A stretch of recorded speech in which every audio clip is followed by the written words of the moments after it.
So for this particular project, my customer wants something that just will add texture, not necessarily detract from the quilt. So I'm going to do something a little bit tighter, and to give it some texture, a tiny stipple would be nice as well. But I've actually found a little pattern called Country Cousins. It's one of my favorites, and I'm going to use it. I'll drag it onto the screen so you can kind of see. I'm going to use it just to add a little bit of fun texture to this quilt as an edge-to-edge pattern. So we're going to switch modes a little bit and go to the Statler setup of this edge-to-edge. Have my quilt loaded. One way to do edge-to-edge is to simply click the edge-to-edge button. It's going to prompt me to click the upper left-hand corner of my edge-to-edge. It tells me in 3 spots what to do next. So I'm going to grab the head of my machine and I'm going to go up to the upper left corner. I like to click where I've stitched, so it's a scant 1/4 inch in on each side, and I'm going to click the left one. The screen then tells me to come over here and click the right corner, come down to the bottom lower right corner, and then the screen tells me to come click on the lower left corner of the edge-to-edge. All right, so the next thing it tells me is to enter the quilt length on the setup tab. So I'm going to grab my measuring tape. And even though I already know how big this quilt is, I always measure it again, and I go from my stitched point down to the end of the quilt. And it looks like this is about 52.5 inches. I'm quilting a tight pattern, and even though my batting is thinner, I'm probably going to lose about 1/2 to 3/4 of an inch in shrinkage as I quilt this quilt. So I'm going to enter 51 inches as my quilt length. Just take off, subtract just a little bit. When I hit enter, the computer is going to calculate what it thinks this pattern should look like. I can look at my grid and see that I have the 1-inch grid set up. So these flowers are about 2 inches in diameter, 2.5 by 2, which is not a bad size. However, I have spaces in between my rows, which I want to get rid of. And I think I do want to quilt 2 rows. This box is my quiltable area, and this is saying that I can quilt 2 rows before I have to roll it again. Anything that's black is ready to quilt. The green is outside my quilting area. So over here on the right, I can adjust things. So I have a spacing here at the bottom. The vertical spacing is what I want to adjust because I want to get rid of those lines. So as I decrease the vertical spacing, you can see that these rows are slowly moving closer together, and that gap is closing. Now I can hardly tell there is a gap at all. So that's what I want. I also want to make sure that my quilting goes clear to the edge of my pattern. And as you can see, this pattern is stopped about 1/2 inch from the edge of the quilt on the right. And it looks like it starts right at the edge, so that's good. So what I'm going to do is I'm going to highlight these rows, just click and drag and highlight these 2 rows. I'm going to grab my purple handle and I'm just going to pull that out so that it meets the edge of the quilt. That way my quilting goes clear to the edge. Now, you'll see that by doing that, I've extended this flower up here just a hair, which that's okay. If I didn't want to though, I could click this one, rotate through my handles, and grab this gray handle and just tuck that top corner in just a hair. And I can do that on this one as well. Okay, I know I haven't messed up anything with the connection of the patterns because here is my little air bubble at the beginning and the end. If I were to accidentally add a horizontal space, it will give me this alarm. No, you don't want to do that, because look what that just did. It broke apart my patterns. So then I know something's up, and the machine's going to stop every time it does a section and ask me if I want to move on. So that's definitely not something that I want to do. So now that I have it all set up, ready to quilt, I'm going to show you a couple more adjustments we can do. If I didn't want it to quilt this tightly, I could come over here to set repeat rows, and I could decrease the number of rows that it's going to quilt. And as I do so, it also decreases the number of repeats. So I could spread it out a little bit. If I wanted it even tighter than I had it before, I could increase the number of repeats. And you see as I do so, it's just making that quilting pattern tighter. It's adding rows as I add repeats. I'm gonna go ahead and leave it at these 2 rows. I think that looks cute. It's very proportional and everything looks good to go. So I'm going to click my green check mark, okay. And then I will hit start quilting and my machine is going to go to the starting point. I'm going to pull up my thread and hit go. And away it goes. As soon as it starts, I can snip off my thread and let the machine do its job. Oh no, my thread broke. How do I restart once my thread breaks? So I'm here on the Statler and have my thread broke. I rethreaded it and I'm going to go up here to the screen and instead of hitting continue, I'm going to hit cancel. And then I'm gonna go up here and it says, are you sure you wanna cancel? You haven't finished quilting this band. Yes, I wanna cancel. I'm gonna go up here to restart quilting. Click on restart quilting. The machine is gonna move to where it thinks the thread broke. I turned the thread break sensor off one day because it was annoying to me. So it thinks that it broke right here. I'm gonna go ahead and move the machine head. It shouldn't be locked. I'm gonna move it clear back here to where the thread actually broke. I'm gonna go about 3 stitches beyond, in front of where it broke, so it will stitch over that and lock those stitches together. And then my keypad now says, pick a restart point. I'm gonna choose the bottom left, use this point. It's going to secure the location. I'm going to hit quilt. It will take the first stitch. I'll pull my thread up.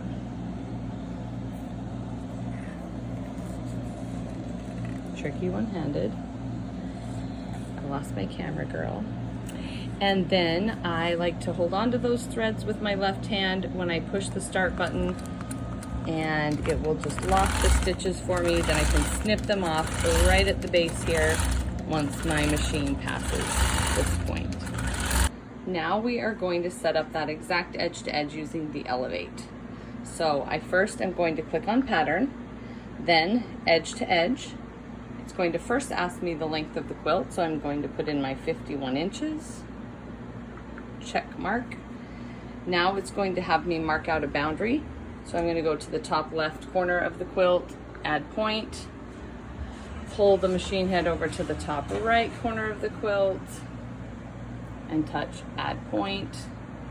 Bring it down to the bottom right, add point, and then back over to the bottom left and add point. When I do this, it brings up my pattern list.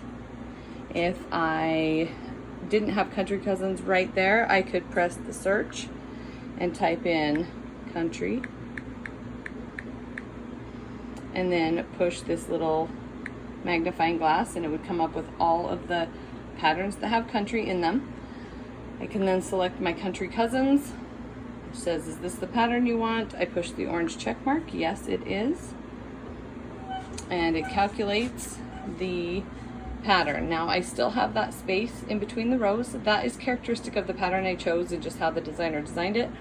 So we are going to want to close that gap. So using the Elevate, I'm going to touch this edit button, and you can see that over here on the bottom I have horizontal and vertical. I can do the same thing I did before with the vertical spacing, and as I push that button, you see the rows get closer together. Maybe I went a little far. Once it's how I would like it, I can also pull this pattern out a little bit so it quilts to the edge. So if I want to do that, I'm going to hit resize, and then I can just tap this little orange dot and pull it out. So now it will quilt clear to the edge. So on this particular pattern on my Elevate, my frame is a little bit smaller because this is a different size machine, and so it doesn't quite fit the 2 rows in, and that's okay. I know that it's going to quilt that first row because it's dark black and the next row is light gray. So after that row quilts, it will ask me if it will prompt me to roll the quilt. When it's all set up, I just hit my orange check mark and I'm good to go. It's ready to quilt. I can hit my orange check mark again and the machine will move to the starting location, take the first stitch, and wait for me to pull up the thread once I hit the start button. So start, you can see the machine moving over to the right spot, takes the first stitch, tells me to pull my bobbin thread up and hit continue. You have a thread break or you run out of bobbin and the machine stops for any reason. You have to unlock the head by pushing stop. It will ask you, are you sure you want to quit this pattern? Stopping the pattern removes all memory of previously stitched areas. You don't have to be afraid of that. There is a way to go back. So I'm going to go ahead and hit yes. My pattern stays there, as you can see. It just doesn't record what I've already stitched. So now instead of part of that being a different color, it's all black. Now, if I have, sometimes I'll have the restart button available. I don't right now. So I'm going to do a relocate. When I hit relocate, it's asking me to mark a needle location, move the machine head to a distinct location on my quilt. So I'm going to choose the very tip top of this leaf right here, and I'm going to click mark needle location. Now it's going to ask me if that's correct on the screen, and you'll see that the crosshairs are at that very edge of the top of that leaf pattern. So that's correct. If it wasn't correct, I could click this and I could drag it wherever on the quilt I needed it to be so that it would be correct. So I'm going to put it back on. Easier said than done. Back on the tip of the leaf and hit my orange check mark. And now I have a restart function. So I can hit restart and it is telling me it wants to resume stitching right at the top of that leaf, and I'm going to press resume stitching here. As you can see, what I've already stitched has turned red, and I hit my orange check mark and I can go ahead and hit resume. I know it's going to start where that crosshair is because it turned red where I've already stitched. I can pull up my bobbin and hit continue for it to keep going. It'll take the locking stitches and then away it goes. Okay, we're approaching the edge of our quilt on the first row of our edge to edge pattern, and as you can see, even though I pulled the pattern out, it stopped just a little bit ahead of my quilt. I like to have no raw edges and starts and stops, so I'm going to just pull the head a teeny bit at a time and take a few single stitches until I get to the edge and do a locking stitch, so that my quilting goes completely to the edge. Now I know I need to pull it out a little farther for the next row. So I come over to my screen, I highlight that next row. I want my purple handles, so let me get it to purple handles and then highlight the row. And I want the purple handles because I'm only pulling it one direction, and I'm just going to pull that right side out just a little bit and then click away. Now my screen is prompting me to do a bobbin pull-up. I pulled up my bobbin and I cut the bobbin thread. So now if I hit OK, or continue, very important to hit the right button, it's going to automatically go down to start the second row.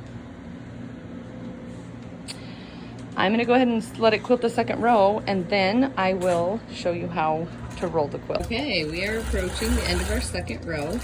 I did pull it out a little more, so I'm hoping that it finishes a little bit closer to the edge of the quilt this time.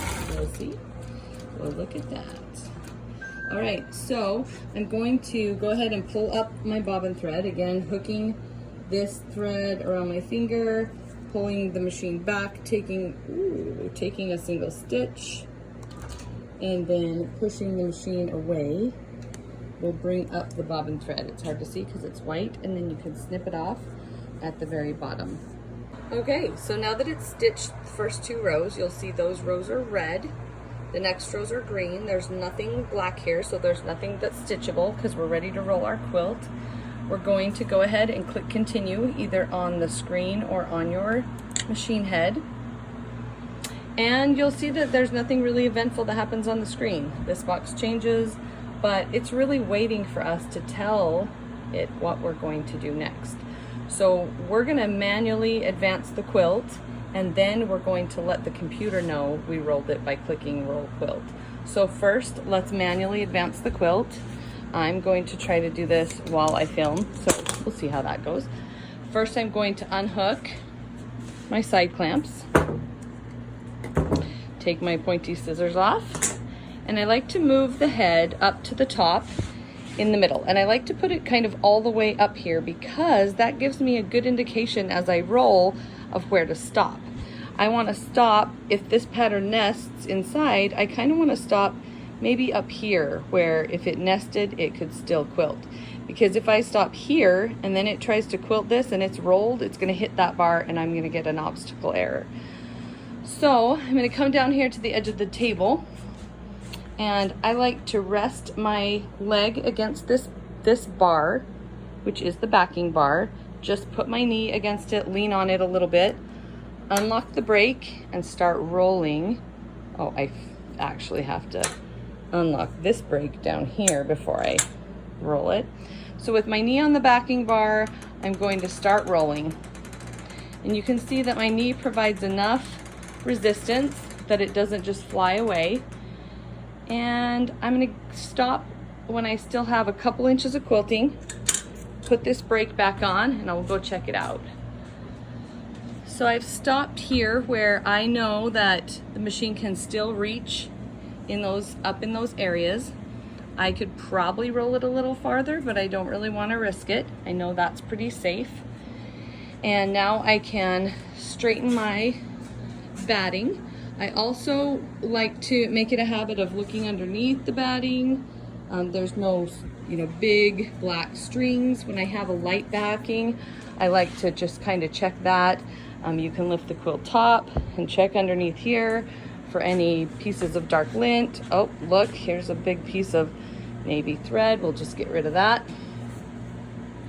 And then just smooth this out as straight as we can.